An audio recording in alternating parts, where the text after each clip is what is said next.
Lu pernah mikir nggak sih, kenapa kalau kita parkir mobil di mall yang gede banget, pas mau pulang, kita bisa kelupaan parkir di lantai atau blok mana? Paniknya itu loh, kayak dunia mau kiamat. Nah, sekarang coba lu bayangin. Bukan mobil yang hilang, tapi satu kota, satu peradaban, yang ukurannya bahkan jauh lebih gede daripada Jabodetabek. Tiba-tiba hilang total dari peta. Dilupakan selama 1000 tahun, dan ditelan bulat-bulat sama hutan tropis yang lebat. 1000 tahun, Bung. Itu waktu yang cukup buat sebuah agama baru lahir, berkembang, dan menguasai separuh dunia. Tapi peradaban ini, dia cuma jadi bisikan kuno yang tersisa di balik akar-akar pohon raksasa. Kita di Indonesia punya Borobudur, sebuah mahakarya yang sering banget dihubung-hubungkan sama teori nyeleneh kayak peninggalan Nabi Sulaiman. Teori yang sering kita bahas di channel ini karena saking mind-blowingnya. Tapi, jauh sebelum debat misteri Borobudur itu ramai, di jantung Asia Tenggara ada sebuah kisah yang jauh lebih gila, jauh lebih masif, dan misterinya jauh lebih sunyi. Ini bukan cuma tentang satu candi, tapi tentang sebuah imperium megah yang saat puncak kejayaannya menguasai seluruh kawasan, memimpin populasi jutaan orang, dan membangun sebuah sistem kehidupan yang saking canggihnya, bikin peradaban Eropa di masa yang sama kelihatan kayak masih main petak umpet di gua. Namanya adalah Imperium Khmer, dan pusatnya adalah kompleks raksasa yang kita kenal hari ini sebagai Angkor. Peradaban ini bukan hilang karena bencana alam sesaat, bukan pula karena diserang alien atau karena pindah ke dimensi lain. Hilangnya itu pelan, misterius, dan meninggalkan lebih banyak pertanyaan daripada jawaban. Bagaimana mungkin sebuah kota metropolis yang pada abad ke-12 diperkirakan adalah kota praindustri terbesar di dunia, lebih besar dari London atau Paris saat itu, bisa tiba-tiba kehilangan denyut nadinya dan kembali ke pangkuan alam? Ini kayak lu punya gedung pencakar langit setinggi 50 lantai. Terus besok paginya lu bangun, gedungnya udah nggak ada, cuma ada semak belukar. Dan anehnya, orang-orang di sekitarnya pun seolah-olah nggak sadar kalau gedung itu pernah ada. Ini yang kita sebut sebagai the silent collapse, keruntuhan yang sunyi. Kita akan bedah habis, kita akan coba bongkar, apa sih yang terjadi 1000 tahun yang lalu di sana? Apakah mereka terlalu ambisius dengan teknologi air mereka? Untuk mengerti mengapa peradaban Angkor bisa hilang, kita harus mundur jauh ke awal kelahirannya. Lo tahu kan, semua yang hebat itu pasti dimulai dari ambisi yang gila. Imperium Khmer itu nggak lahir dari kekayaan emas atau perak, tapi dari sesuatu yang jauh lebih fundamental dan kritis di Asia Tenggara, air. Ini adalah cerita tentang Jayawarmantua, seorang raja di abad ke-9 Masehi. Bayangin, di masa itu, wilayah Kamboja, Thailand, dan Vietnam Selatan sekarang ini, itu isinya kerajaan-kerajaan kecil yang sibuk saling sikut. Jayawarmantua ini tadinya mungkin cuma raja biasa, tapi dia punya visi yang lebih besar, menyatukan semua dan membangun sebuah imperium yang gak bakal bisa digoyang. Maka, dia melakukan sebuah ritual agung di Gunung Mahendra Parvata, dan di sana dia mendeklarasikan dirinya sebagai Deva Raja, sang Dewa Raja. Konsep Deva Raja ini, lo perlu tahu, bukan cuma gelar keren-kerenan. Ini adalah pondasi filosofis, spiritual, dan politik dari seluruh Imperium Khmer selama 6 abad ke depan. Artinya, raja itu bukan cuma pemimpin politik, tapi dia adalah manifestasi dewa di bumi, entah itu Shiva, Wisnu, atau kemudian Buddha. Kalau raja adalah dewa, maka semua yang dia bangun, semua yang dia perintah, itu adalah kehendak ilahi. Nggak ada yang boleh protes, apalagi membangkang. Kekuasaan jadi absolut, dan itulah yang memungkinkan proyek-proyek pembangunan gila-gilaan terjadi. Tapi, dewa raja yang sesungguhnya itu adalah air. Jayawarman II dan penerusnya itu sadar banget, kunci kejayaan di kawasan monsun ini bukan hanya perang, tapi manajemen air. Asia Tenggara itu punya 2 musim ekstrim, musim kemarau yang bikin tanah pecah-pecah, dan musim hujan yang bikin banjir bandang. Kalau lo bisa mengontrol air, lo bisa mengontrol semuanya. Mereka membangun apa yang kita sebut barai. Bayangin, barai itu bukan kolam biasa, tapi waduk raksasa yang ukurannya bisa mencapai 8 km panjangnya, menampung jutaan meter kubik air. Barai Barat misalnya, luasnya bahkan lebih dari Danau Toba kalau dianalogikan skalanya dengan danau buatan modern. Barai ini punya dua fungsi utama, kayak dua sisi mata uang yang sama pentingnya. Sisi spiritual, barai adalah representasi dari lautan kosmik yang mengelilingi Gunung Meru, rumah para dewa. Sisi teknis, barai adalah bank air raksasa. Saat musim hujan, air banjir dari dataran tinggi akan ditampung di barai ini lewat sistem kanal yang canggih.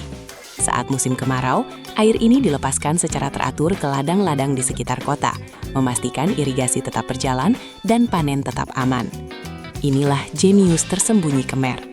Mereka bukan cuma pembuat candi, tapi insinyur hidrolik kelas kakap. Setelah fondasi air dan dewa raja kokoh, sampailah kita di masa keemasan. Masa di mana Imperium Khmer mengukir namanya di sejarah peradaban dunia. Masa ini adalah masa di mana Angkor Wat dan Angkor Thom, dua mahakarya arsitektur yang paling ikonik, dibangun. Kita mulai dari Angkor Wat yang dibangun oleh Raja Suryawarman II di paruh pertama abad ke-12. Nama Angkor Wat sendiri secara harfiah berarti kota kuil. Bayangin, ini bukan cuma kuil, tapi sebuah gunung buatan yang megah, yang tujuannya adalah menjadi persemayaman abadi bagi raja, sekaligus replika dari alam semesta dalam mitologi Hindu. Lo tahu, Gunung Meru itu pusat kosmos? Nah, 5 menara ikonik Angkor Wat itu melambangkan puncak-puncak Gunung Meru. Parit raksasa yang mengelilinginya itu melambangkan lautan kosmik. Skalanya itu loh yang bikin otak kita error. Untuk membangun Angkor Wat, diperkirakan dibutuhkan puluhan ribu pekerja. Gak cuma tukang batu, tapi juga pemahat, insinyur, dan tentu saja buruh angkut. Tapi, kejayaan itu nggak berhenti di Suryawarman II. Sekitar 50 tahun setelahnya, datanglah raja paling gila, paling visioner, sekaligus paling boros, Jayawarman VII. Jika Angkor Wat adalah kuil Hindu yang mengagungkan raja sebagai manifestasi Dewa Wisnu, maka Jayawarman VII membangun Angkor Thom, yang berarti kota besar, sebagai benteng Mahayana Buddha.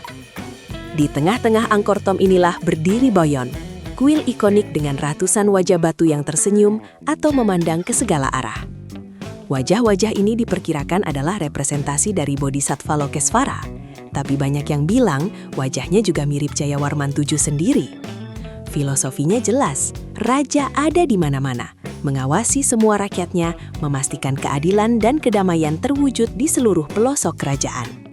Ini adalah Big Brother versi kuno. Sekarang kita masuk ke bagian paling krusial. Kenapa semua kehebatan itu bisa lenyap? Jawabannya itu ironis, Bung. Mereka hilang bukan karena musuh yang kuat, tapi karena senjata terhebat mereka sendiri. Sistem hidrolik yang terlalu canggih itu, yang ternyata adalah bom waktu ekologis. Lo ingat Barai yang ukurannya raksasa itu? Barai itu, sepanjang sejarahnya, selalu punya musuh alami yang namanya sedimentasi dan siltasi. Dan lumpur dan sampah ini, yang kita sebut sedimen, itu datang dari mana? Dari hutan yang mereka tebang habis. Untuk memberi makan jutaan orang, dan untuk mendapatkan material bangunan, peradaban Khmer melakukan deforestasi besar-besaran di wilayah hulu sungai dan di sekitar kota. Mereka nebangin pohon kayak nggak ada hari esok. Apa dampaknya? Begitu pohon-pohon itu hilang, ketika musim hujan datang, air hujan itu nggak bisa ditahan lagi. Dia langsung ngalir deras ke bawah, membawa serta tanah, lumpur, dan pasir dalam jumlah masif. Semua kotoran ini kemana lagi tujuannya, kalau bukan ke saluran air dan barai raksasa milik mereka? Bayangin, sistem kanal dan waduk yang tadinya dirancang untuk menampung air jernih, perlahan tapi pasti mulai penuh dengan lumpur. Kedalaman barai berkurang drastis, kapasitas penampungan air mereka turun, dan jaringan kanal mulai tersumbat. Di saat yang sama, sejarah mencatat bahwa di abad ke-14 dan ke-15, wilayah ini mengalami perubahan iklim ekstrim. Riset modern yang menggunakan data cincin pohon dan sedimen danau menunjukkan adanya periode mega kekeringan yang parah, diikuti oleh periode curah hujan ekstrim yang gak kalah parahnya. Ini adalah racun yang bekerja secara perlahan tapi mematikan. Kalau di chapter 3, kita sudah bahas racun perlahan dari dalam, yaitu bencana lingkungan. Maka di chapter 4 ini, kita bahas hantaman keras dari luar yang mempercepat proses keruntuhan itu. Masalah ekologis yang menyebabkan krisis pangan dan kerusuhan internal itu membuka celah lebar bagi musuh abadi Khmer, kerajaan-kerajaan di wilayah yang sekarang kita kenal sebagai Thailand, khususnya Ayutthaya. Ditambah lagi, proyek-proyek pembangunan gila-gilaan yang dia lakukan itu ternyata meninggalkan warisan berupa kas negara yang kosong melompong. Bayangin lo punya proyek infrastruktur yang gak selesai-selesai, sementara pemasukan lo anjlok drastis karena sistem irigasi lo udah mulai rusak.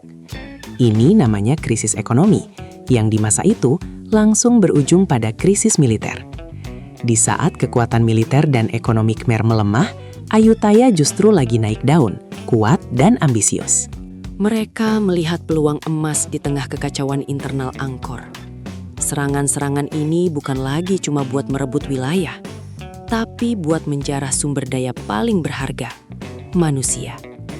Ketika Siam menyerang dan berhasil menembus pertahanan Angkor Thom, mereka nggak cuma mengambil emas dan pusaka, tapi mereka juga membawa pulang puluhan ribu ahli, seniman, arsitek, dan buruh terampil dari Angkor. Ini bukan cuma kerugian militer, tapi juga kerugian intelektual yang gak bisa diganti. Selain masalah perang dan penjarahan, ada satu faktor lagi yang sangat menentukan. Pergeseran jalur perdagangan.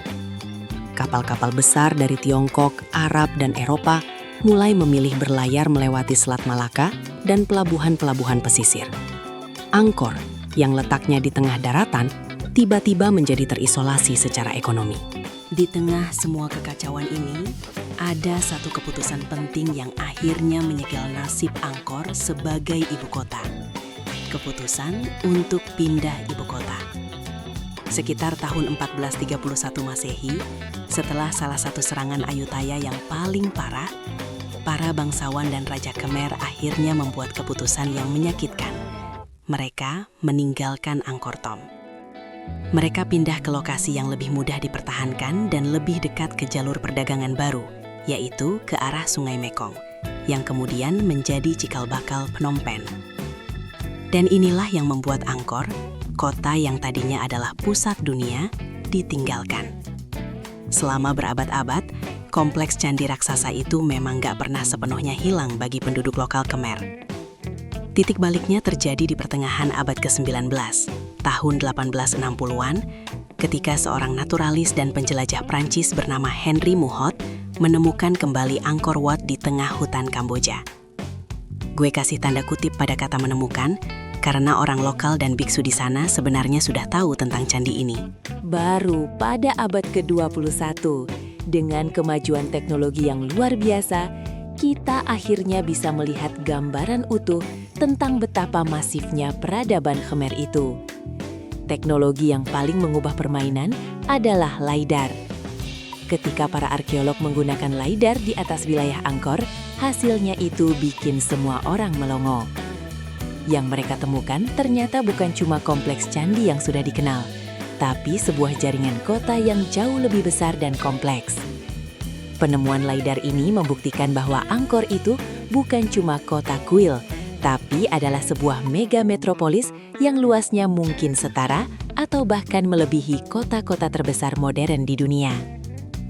Temuan-temuan baru ini mengarahkan para sejarawan pada kesimpulan yang lebih komprehensif tentang keruntuhan Angkor. Kesimpulannya bukan cuma satu penyebab, tapi sebuah kombinasi kompleks dari 4 faktor utama yang datang bertubi-tubi. 1. Kegagalan hidrolik. 2. Perubahan iklim. 3. Krisis ekonomi. 4. Agresi militer.